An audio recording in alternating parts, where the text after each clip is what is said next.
The voices you have mentioned are voices of yesteryears. I'm yet to hear you mention the current voices speaking, because your voice has been silent on this. We haven't heard you condemn what's going on in the country. We haven't seen you come out loud. And specific example, when politicians infiltrate the church and stand at the podium and speak about politics, we have never heard you condemn this. Well, you know, there are many ways to engage, and I've engaged in my area. Standing for me here is a journey of about 22 years. This is a starting that started from the year 2000. And this is not even my first time to express an interest in leading this nation. This is my 6th stab at an election. And in all that, it's been an expression of the fact that I have been unhappy. I have been unhappy. As a party leader, we have had occasion. We may not probably have been as loud, or if you wish, you may not have covered us. And I'm not referring to you particularly, Ken. But we have spoken out on matters. It's not the first time that I'm speaking against corruption.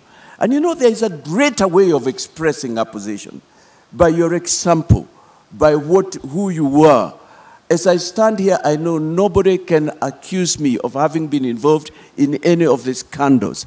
As I stand here, I'm a witness.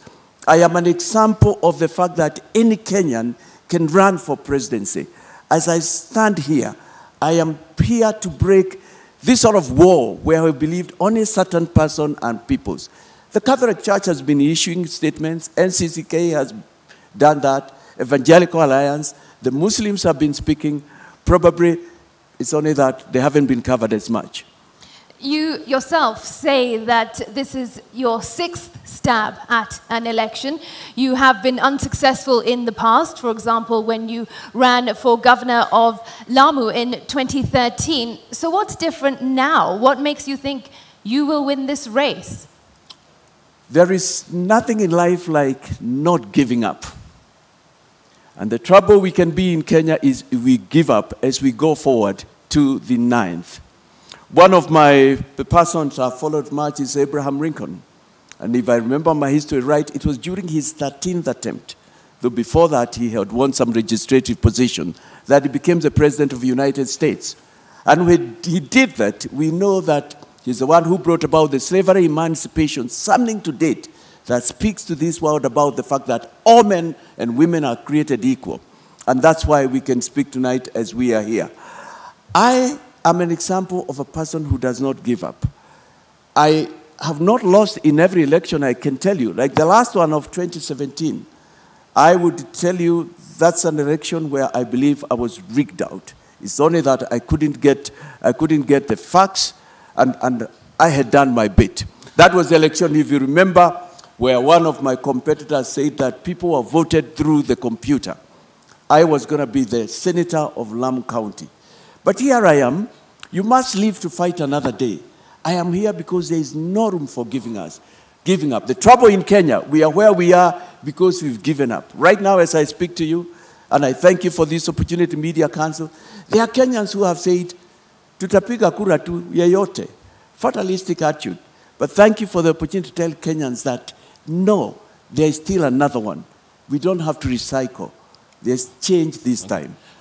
Maybe because you've not gotten the opportunity, that's why you can stand tall and say you have not been involved in any corruption, perhaps if you had an opportunity. But away from that, as an advocate, would you advocate for the division, complete division between the state and religion? First, on your first question, it's not that I have not had an opportunity, I have not been appointed at the top. No, I have had occasions where I have led, but also in my private life. You see, it fights from the lowest unit as a lawyer. I can stand here and say, I have not been accused. I have not stolen clients' money. It's not just here. I've had these positions of responsibility.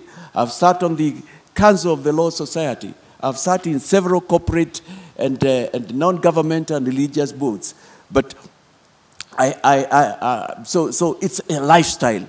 It's a lifestyle that I'm in. But coming to your question, would I advocate? I think it's important that state and region be separated. And by that, I think we need to define what that means. Because basically, it's saying that It's that every person in a state should be allowed to exercise their faith without the government imposing on them who it is, what faith they should follow. And that's where the whole principle about state and religion comes from. But also, religious organizations have a very important part to play in the nation. They teach about better ways of living, morals. They bring governments to book. They call out when things are not going right. I do not know of any religion that condones corruption, stealing from the poor, taking money from the sick. You know, I do not know of any religion that talks about fighting, hating your neighbor. I know every religion advocates for the golden rule. Love your neighbor, peace.